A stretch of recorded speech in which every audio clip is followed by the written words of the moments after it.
This week I got to talk with Olesya Lyuzna about her debut thriller, Glitter in the Dark, which is a super fun noir that takes place in 1920s Harlem. Ambitious advice columnist Ginny Dugan knows she's capable of more than solving other people's beauty problems, but her boss at Photoplay magazine thinks she's only fit for fluff pieces. When she witnesses the kidnapping of a famous singer at Harlem's hottest speakeasy, nobody takes her seriously, but Ginny knows what she saw, and what she saw haunts her. Guilt-ridden over her failure to stop the kidnappers and hard-pressed for cash to finally move out of her uptight showgirl sister's apartment, Ginny resolves to chase down the truth that will clear her conscience and maybe win her a promotion in the process. When private detective Jack Crawford starts interfering with her case, Ginny ropes him into a reluctant partnership, but soon finds herself drawn to the kind heart she glimpses beneath his brooding exterior. Equally as alluring is Gloria Gardner, the star dancer of the Ziegfeld Follies, who treats life like one unending party. Yet as Ginny dives deeper into the criminal underworld, the sinister plot she uncovers seems to lead right back to the theater. Then a brutal murder strikes someone close to her, and Ginny realizes the stakes are higher than she ever imagined. This glamorous world has a deadly edge, and Ginny must shatter her every illusion to catch the shadowy killer before they strike again. This is definitely some of my favorite historical fiction that I've ever read. I love noir. I loved having noir in the 1920s, and I also really felt like a big takeaway I had was that we've kind of always been similar as humans, even in the 1920s to now. And so that was really cool. And then it was awesome to talk with Olesya about how she has been hyperfixated on the 1920s since she was a kid.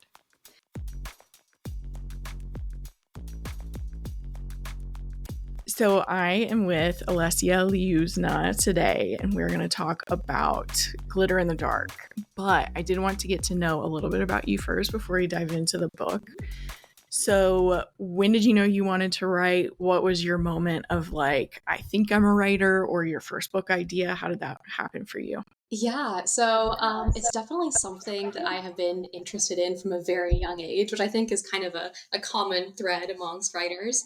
So ever since I was little, first of all, first 13 years of my life, I was an only child, and then my brother was born, so wasn't as lonely anymore. But first 13 years, lots of, long afternoons just kind of occupying myself. So became a big reader, a big library kid. And I think writing was sort of the other side of the coin for me because, with books, you could read them, you could kind of immerse yourself in a world or a story, but with writing, you could kind of craft your own. And I loved kind of exploring both sides.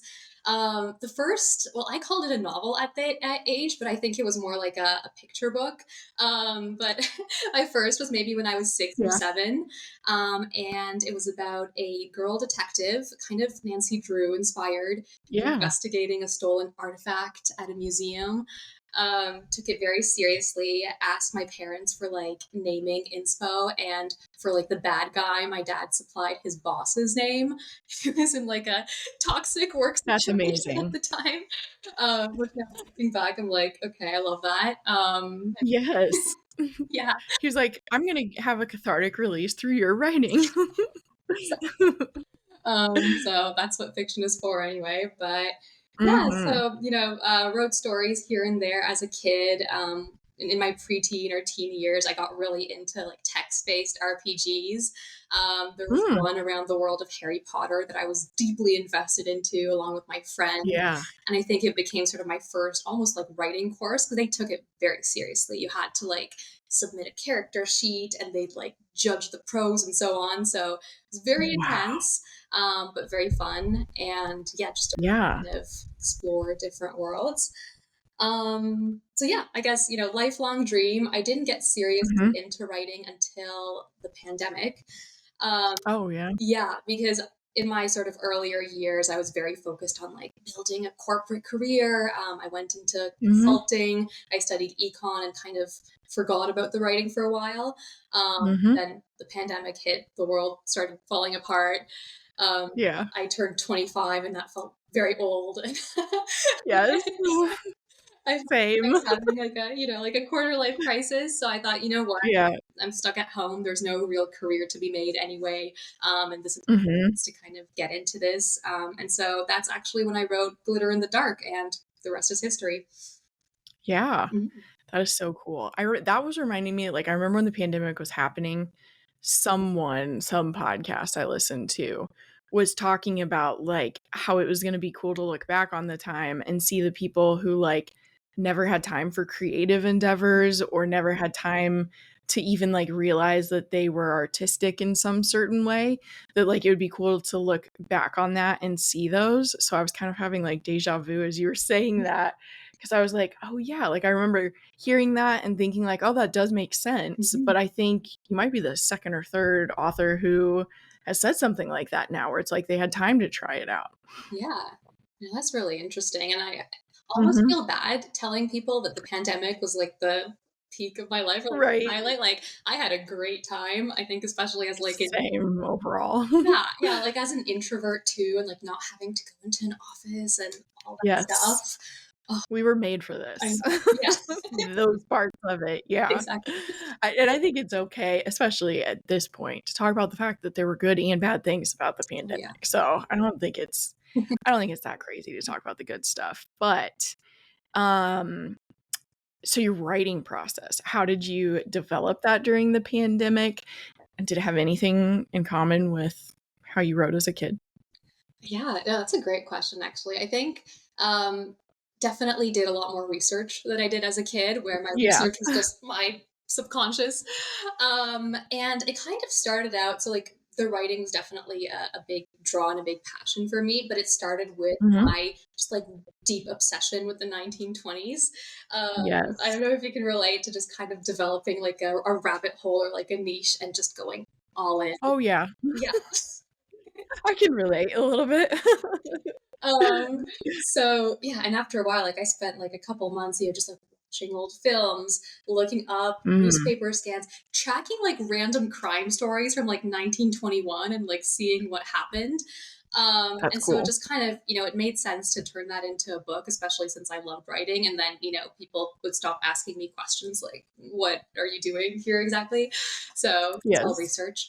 Um, Mhm, yeah, so that was kind of where it started, and I think that was very mhm, helpful because just, reading biographies, watching movies, there's so many things that you end up absorbing and so many ideas mhm. kind of come up naturally. In Yeah, terms of like process, I'm definitely a bit of a plotter. So I think, yeah. especially with mysteries, like I do kind of need to understand where we're going.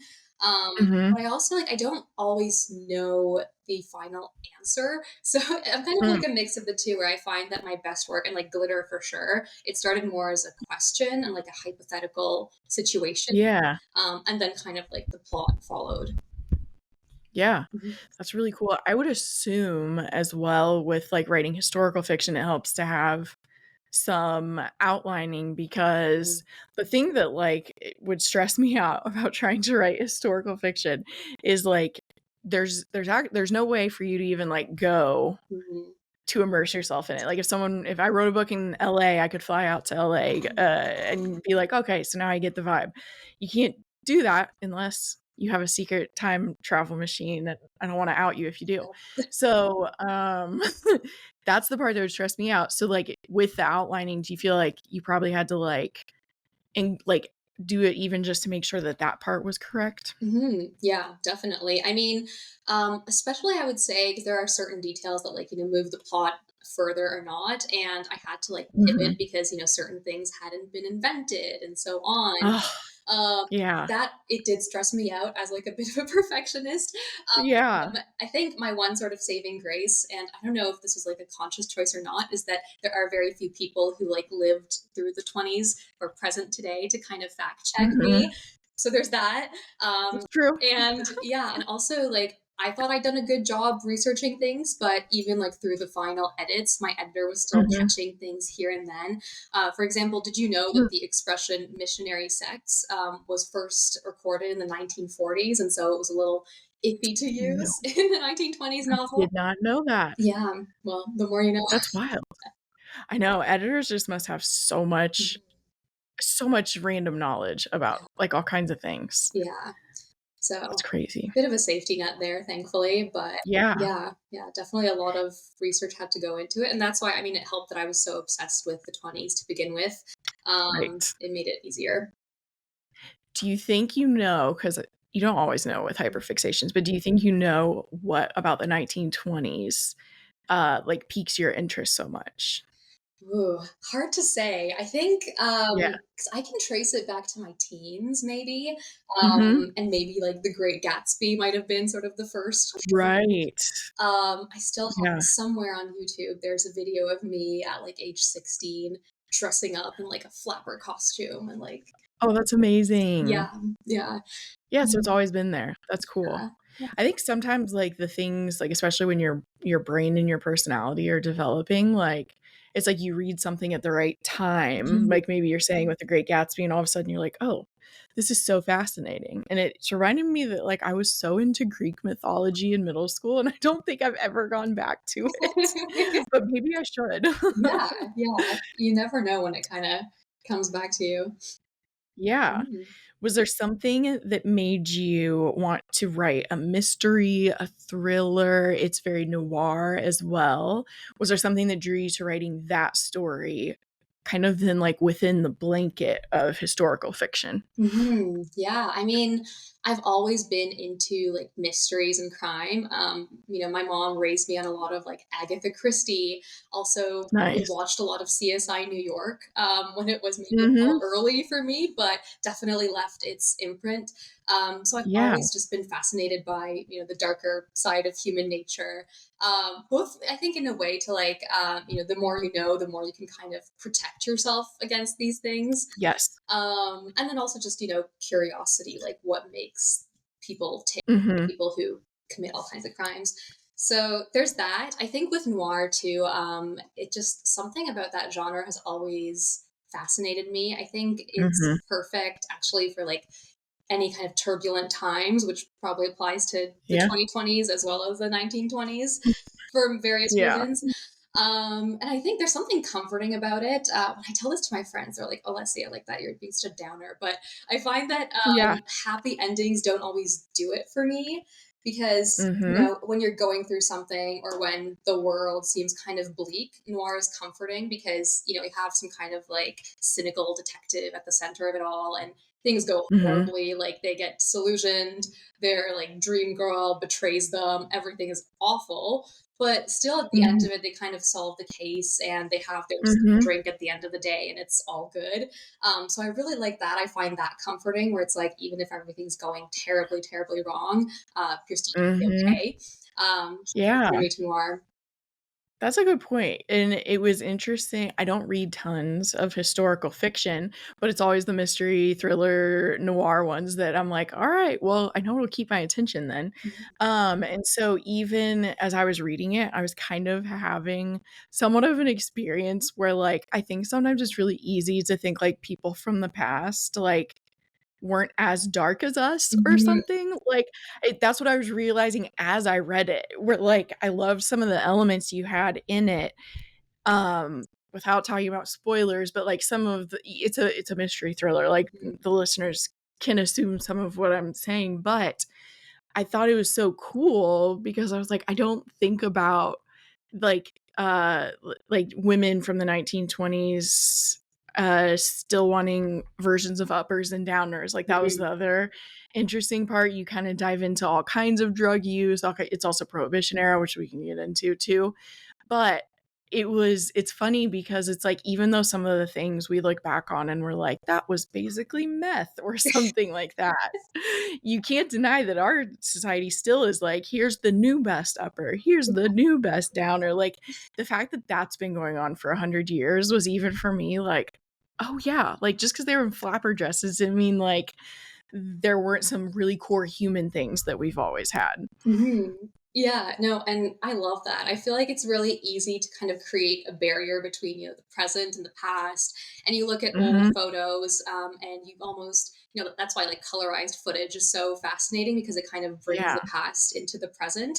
And I think, Mhm, like reading maybe some books from the time or articles or just the ones that don't have that, mhm. that heavier moralistic censorship really opens your Yeah. eyes to, how people lived. And again, like the drug use, and, Yeah. sexual practices and stuff. Things were different, but in Right. some ways they were very similar. Yeah, that was kinda what I was noticing this time around, and it was cool because then it is like I read so many, contemporary or, books that take place in the present. That's the word I couldn't find. I could find contemporary, but not present. Um, it's cool because it kinda refreshes the genre. I think that might have been what I said in my review too, is like, it still felt like the things I like about noir, but the time is literally like a whole other setting, so I liked that part too. There's more to think about. Um, okay. So you said you did some research, you read, like, some articles, it specifically takes place in Harlem during the Prohibition era. So was there any specific research you did to kind of understand what it was like there and then? Yeah, yeah. No, it was really fascinating to learn. Like all these things that I had kind of missed throughout high school. I always start in my research process with cultural history books. The two that I Ooh. really loved and recommend to anyone who's interested in the 20s, like in terms of pop culture and also like psychology, would be Terrible Honesty and The Modern Temper, because they kind of really show you, how culture was evolving and different influences. Harlem in particular was interesting to me because it felt like almost a city within a city. Mhm, And it contained so many contradictions because, on the one hand, it was the sort of dreamland and like cultural mecca for Black people moving out from the mhm, South. There were more opportunities. The first self made female millionaire, Madam C.J. Walker, with her beauty empire, that started in Harlem too. Had authors of the Harlem Renaissance. I read a few books I really enjoyed. Jessie Fawcett, Nella Larson, Claude McKay, Langston Hughes' poetry. So it was really, really mhm, fascinating to kind of read that perspective.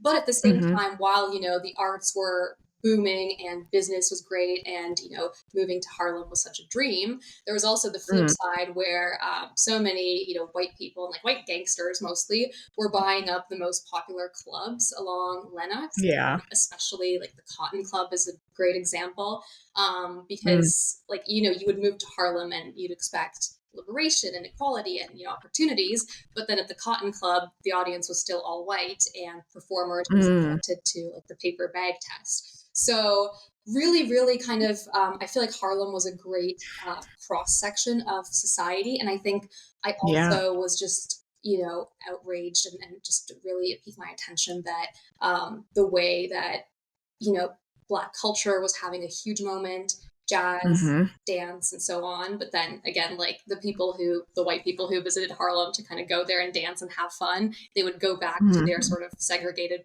parts of the city, and would yeah, kind of think about it. So it was really interesting to kind of read about it, also to read about the differences in like some class differences within Harlem. Like there's mm, Sugar Hill neighborhood where the Hurston's residence is, was very like mhm, upscale and bougie. And I actually based their house on a photo I'd found.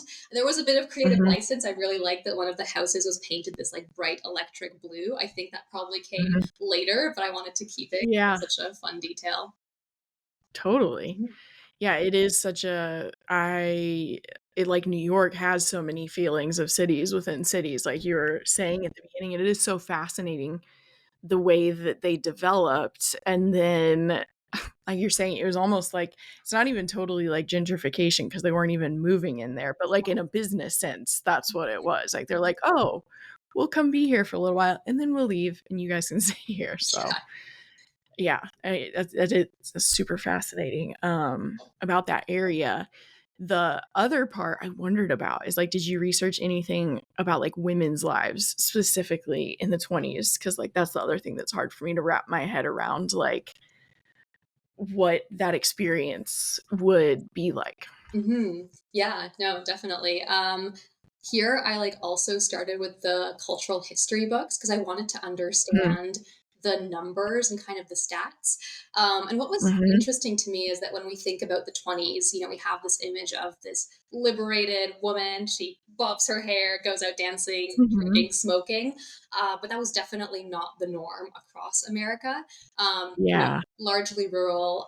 Most women, women were entering the workforce more than in previous decades. Mhm. Here, getting the vote and so on. But most women still, like, once they were married, they would stop working.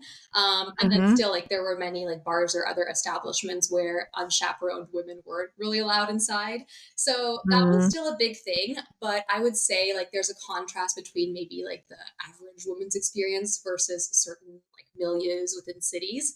And so Yes. at the same Mhm. time, it was a time of like great change. One Mhm. thing that especially fascinated me was in the 20s, because of Prohibition, if you were as a Mhm. woman going out to party, you would be like brushing shoulders with criminals. And if you wanted to get a drink, you Right. know, you would go to a supplier. And so I think that created so many interesting opportunities to explore, like as a crime writer. Yeah. Because, the previous decade, your hair's long, your skirt's long, you're in the home. And then in the 20s, you can Mhm. hypothetically go out and go dancing and so on. So Yeah. that was interesting to me. I also like really loved certain individual stories that just kind of stayed with me. I love Mm. reading. I'm blanking on the author, but it's called Madam. It's about the life of Polly Adler. She was the most like successful madam in the 1920s, and her brothel was like right across from Columbia University, which helped with business apparently. Wow. And yeah, she was like, extremely successful. But what was interesting was that while her main business was a brothel, it was also like a center of like cultural discussion, and you'd have Yeah. artists and writers coming together. So that was an interesting thing. And another Yeah. one I really liked was Celia Cooney, also known as the bobbed-haired bandit. I am obsessed with this woman. I am This just is amazing. yeah, very like 1920s. One thing that I really noticed kind of like links the 1920s to our era is this fascination Mhm. with like criminals. Mm. And Yeah, you're right. this like sexualization of them, because with her, she and her husband robbed, I think, like 10 like grocery stores or convenience stores at gunpoint, and there were two of Wow. them. But newspapers focused on her, like they were like, yeah, this is the bobbed-haired bandit. Fascinating. Wow. Yeah, and Interesting. there were like it got to kind of a very unserious point where I remember reading this like newspaper spread that had an illustration where it's like, get the look, the bobbed hair bandit, and they had like a picture. It's like you have like a striped outfit and like glittery hangings of like a mask. Amazing. Crazy. So but It's like Luigi. Like, exactly. so similar to that. Yeah. And that was like a big thing for the 20s too, especially like I think back then the focus on women. Like if you are a woman and a Mhm. criminal, ideally like a murderer, like that really kind of gets you clout, but as a like a robber, that's already good enough. You're gonna Mhm. get so much space in papers, and you're gonna get like a cool nickname, like I don't know, the jazz baby killer or whatever. um, Yeah. you're going to be famous. But then the funny thing is, like, I read some kind of like interviews with her, and like her motivation for the crimes was that she wanted to buy furniture for their home.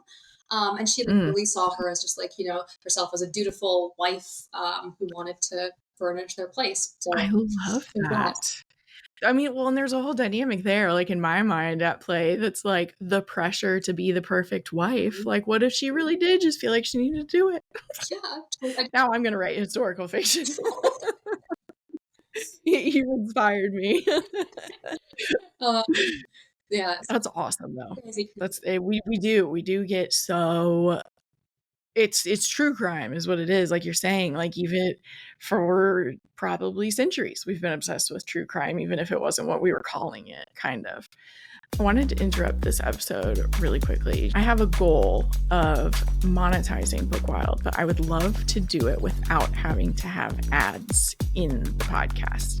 And one way that I can do that is through my Patreon community. For those who don't know, Patreon is a community platform that allows creators to share what they're creating behind a paywall. And so that means exclusive content or early releases. The Bookwild Patreon has two tiers. The first tier tier is the bookish tier. And at that tier, you get all of the episodes out a day early, and you get access to our private community chat where we can talk about anything book related or TV shows or movies. The second tier is the Bookwild tier, and it includes everything from the first tier, but also Bookwild's Backlist Book Club.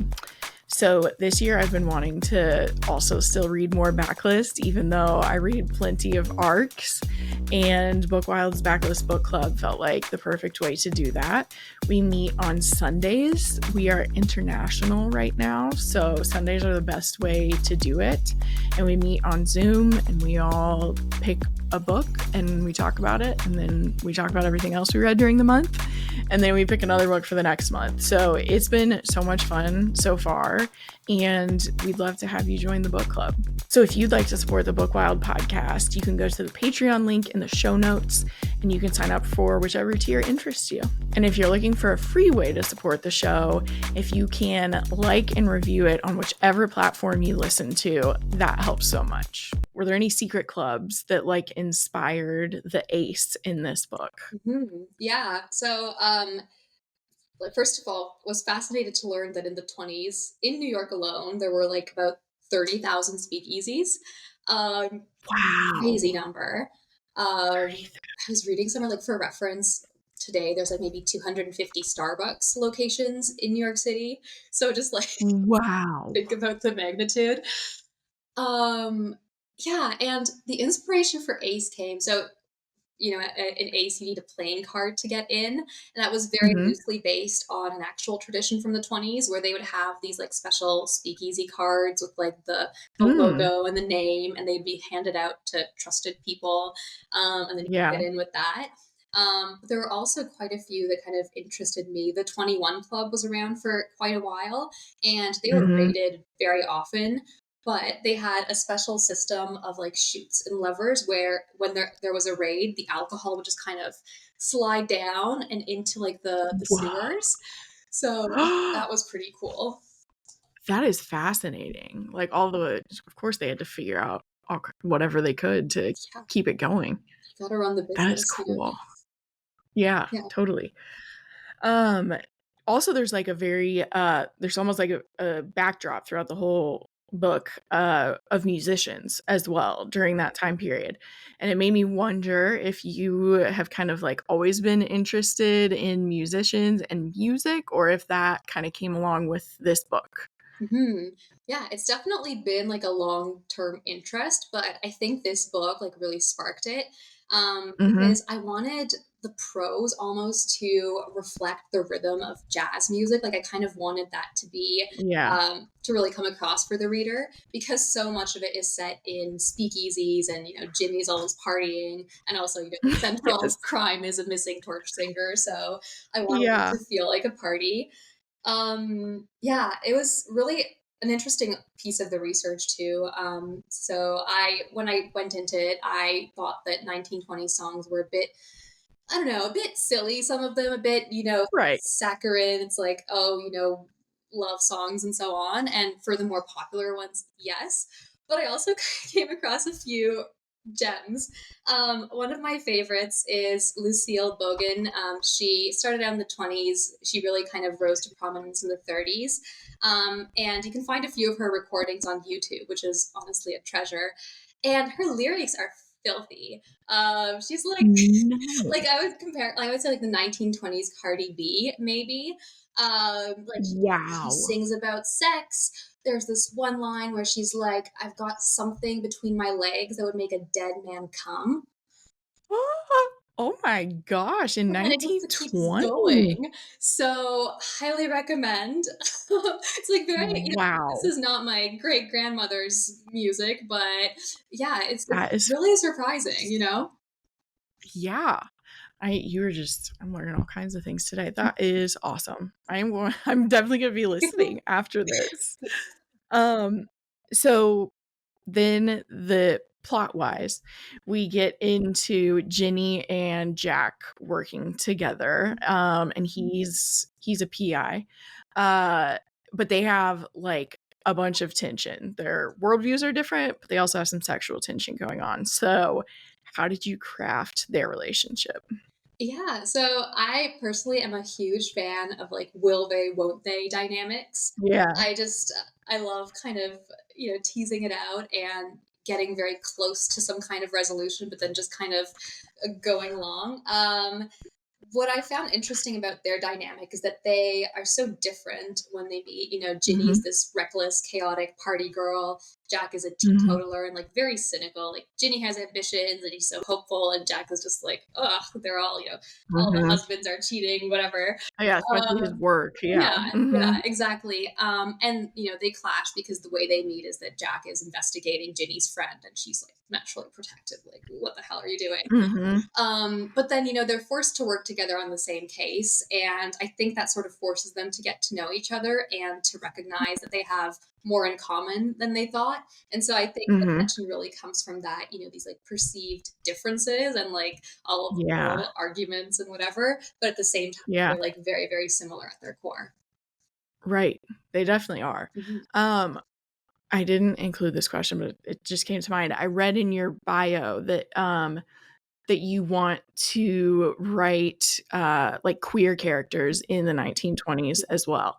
And so without getting into spoilers, there are there are bisexual women that they exist in this book. I'm just trying not to give anything away. Mhm. Um and that's something that I feel like we also think didn't exist as much because people think it happens more now, Yeah.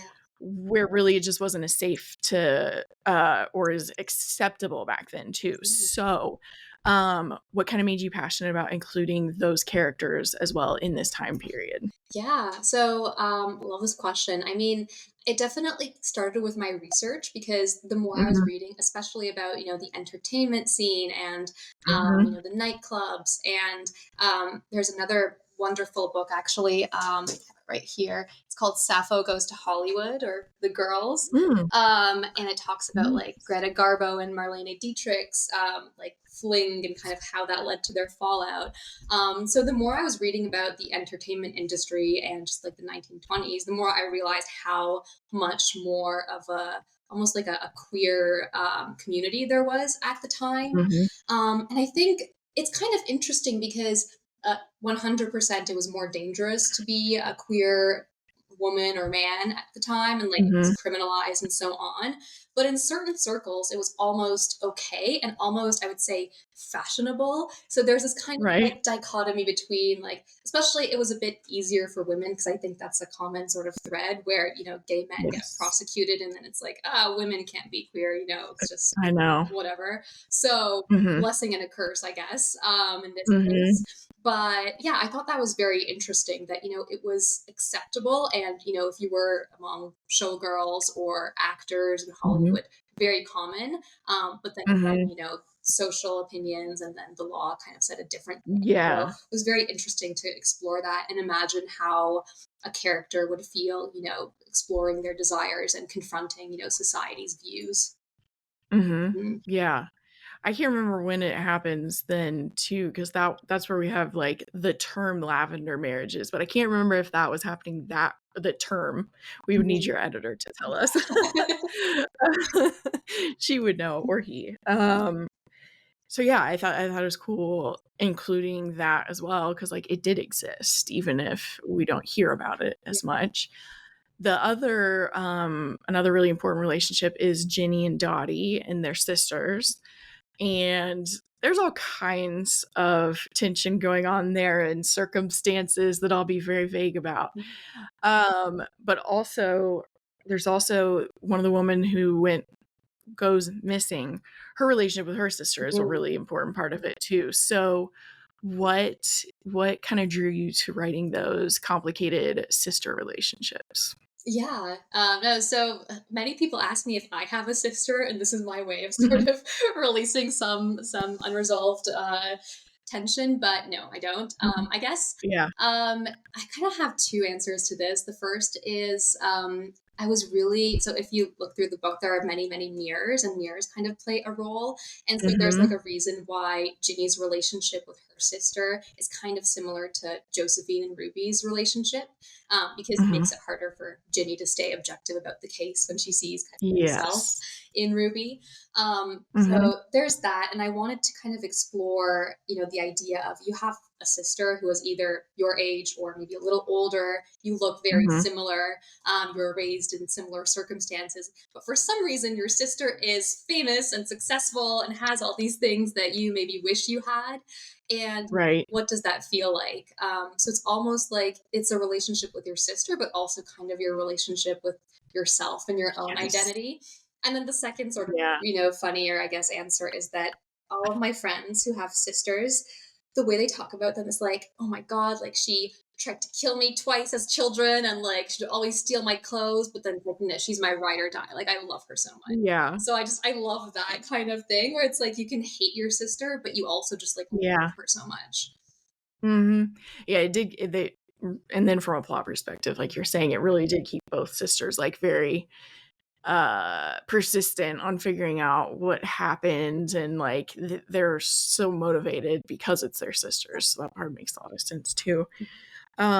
We talked a little bit about the drug use in the Prohibition era, but I don't think it's a spoiler to say they're using like pep powder is something that comes through in the circles that Ginny is in. I almost said Gemma because I'm watching so much Severance stuff. Ginny. So, was there any research you did about that specifically? You kind of said like you did a lot in general, but what was like researching the drug scene like? No, this is really interesting to kind of research because when we think about the prohibition, alcohol is the number one Hmm. drug of choice associated with it, which is still Yeah. the case, and people were mostly drinking.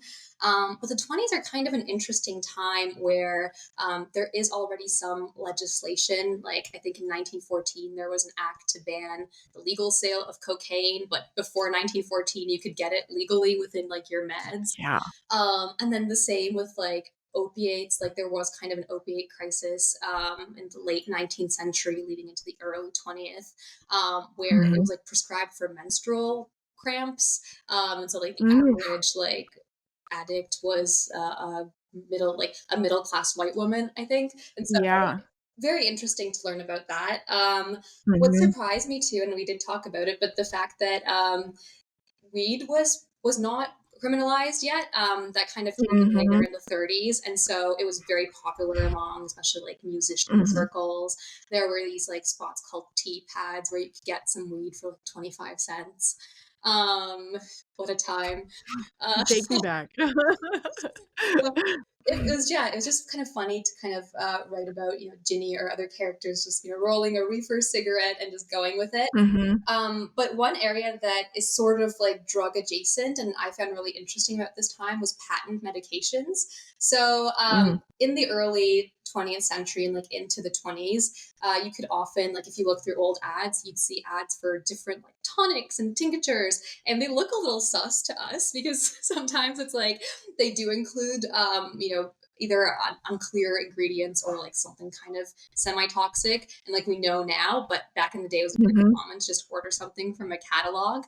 And one Wow. that I found that was terrifying and fascinating, something called Jamaica ginger. So it was known as Jake, and it was Oh, this like ginger tonic with a very high like ethanol percentage, I think like 70 to 80% ethanol. um, whoa. and it was harmless in like the late 19th century. It was prescribed. Mhm. I think menstrual cramps was also on the list of things it was prescribed I mean, they do suck, so I understand. for. I don't know how it would help. It was literally just like ginger and alcohol. But Yeah. yeah, once prohibition hit, people were looking for other sources of alcohol, and so this was Mhm. sold over the counter. After a while, they made it prescription only, but it was still of interest to Yeah. people. And so the manufacturer had the bright idea of making it taste better because that was sort of a deterrent. The ginger was like very bitter, and you had to like mix it in, whatever. Ah. So yeah, that was a bit of a slippery slope. He added something called like a phosphate Ooh. plasticizer or something, which was later determined to be a neurotoxin. Oh my God. And it would like paralyze people, especially like their nerves and their spine, to the point where their muscles and their feet would atrophy. And they came up with like a funny term for it called Jake walk or Jake dance, because people had to go like toe like or heel first or something. It was like clicking or whatever, Uh-huh. which is very morbid to me because people are getting paralyzed. That is. Look at Johnny doing the Jake walk. Oh my God. But yeah, it ended it was kind of a sad ending. They only, connected the two in 1930, and most of the people, like 30 to 50,000 people, were affected. But they Wow. mostly came from, poor or like less politically connected backgrounds, so they didn't really get Mhm. anything out of it. And then the two co-owners were fined, like I think $1,000 each. Mhm. But yeah, that was just crazy to me because again, this is something you could just buy over the counter, Mhm. and nobody really knew about the consequences. So I feel like the drugs, like Wow. the recreational drugs, were interesting to learn about, but even more so, Yeah. like all the little roundabout ways people were finding and the Right. consequences. Yeah, and well, so much of what you're talking about is, like, reminding me again how similar we just still are because we're all humans. Mhm. But, like, when you were saying, that, like, the opiates were prescribed to so many, like, middle class Yeah. white women because of period cramps will make you want an opiate, I'm not gonna lie.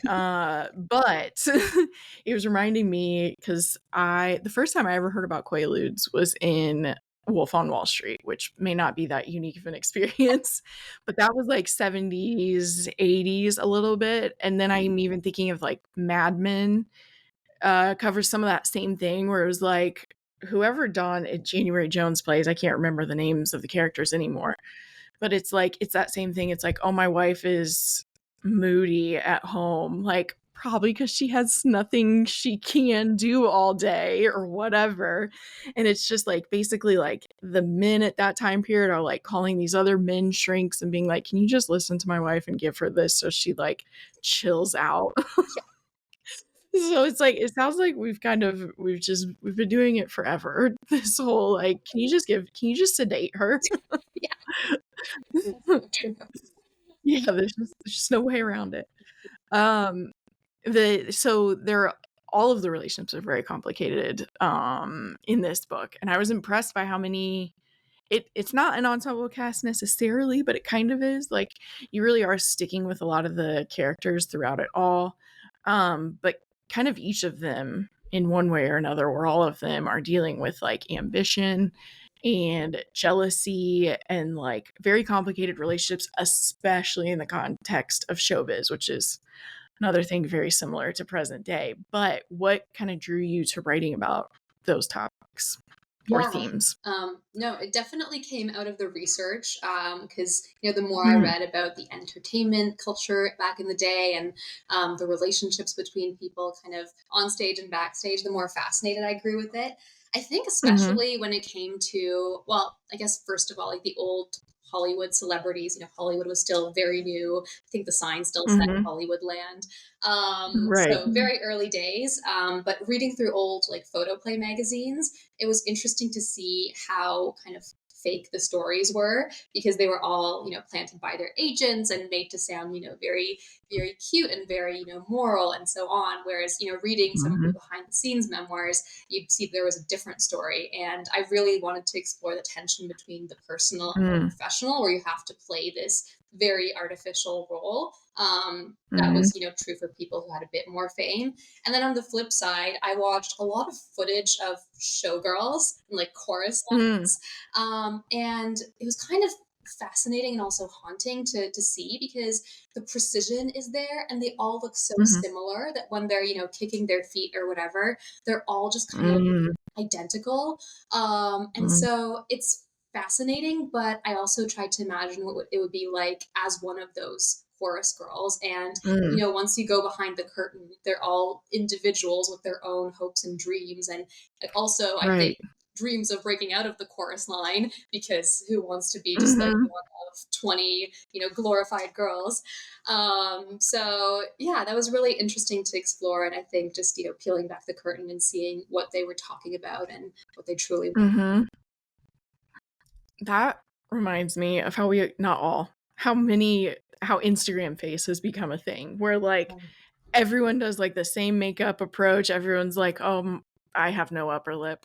So I've been the girl before who's been like, maybe one day, like if I had the money, I would like want to get injections in my upper lip, which, and I'm not coming down on it either way, but there is kind of like a common tendency to be like, okay, for this time period, this is what we're all supposed to look like. Mhm. Kind of like those videos you see that show the way the trends change like every 10 years, and it's like rail thin, curvy, rail thin, like we can't even make up our minds. But the whole, now I'm gonna think of all the Instagram face girlies as like chorus girlies just standing next to each other.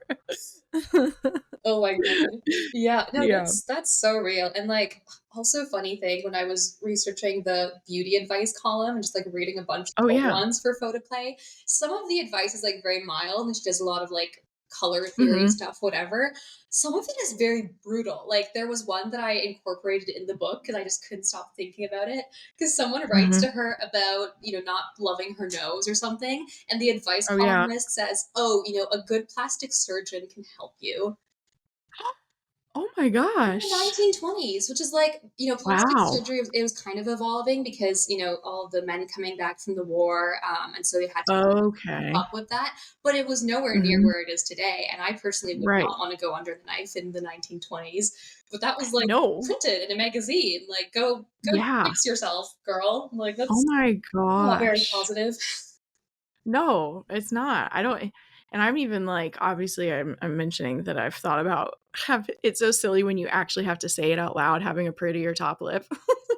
But like that would, you don't have to go into surgery. That's like what, I don't want to do a surgery if I don't have to. That's just, even now, even in the 2020s, I don't feel like it if I don't Yeah. have to, but they're just like, just go fix your nose. Like just go deal with it.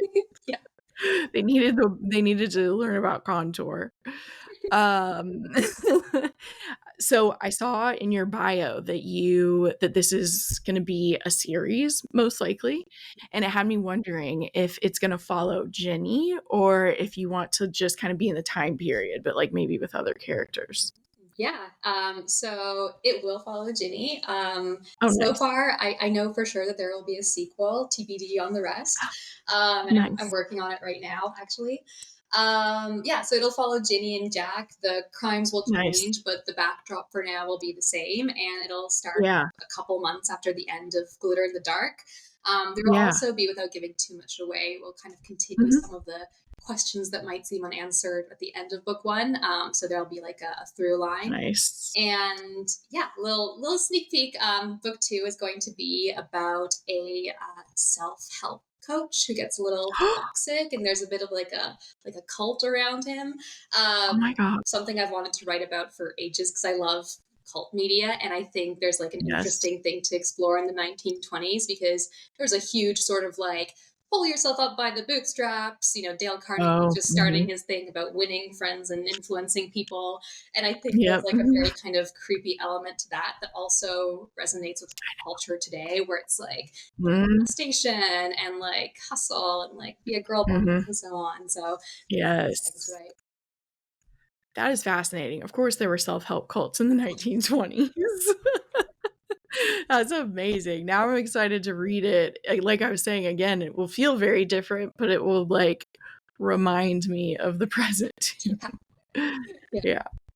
Do you read a lot? Have you read anything recently that you loved? Yeah. I'm really focusing on cults, and one that I'm halfway through is Mm. Kelsey Baker's Godshot. I'm loving it so much. Oh my gosh, I love her. I need to read that one still. I read Mad Woman and loved it so much, but my friend read Godshot. She said it was fantastic. It's amazing. Like prose. And the cover's so cool. Yeah, yeah. No, I love it. Yeah. Yeah, I'm excited. I mean, I bought it. It's on my TBR.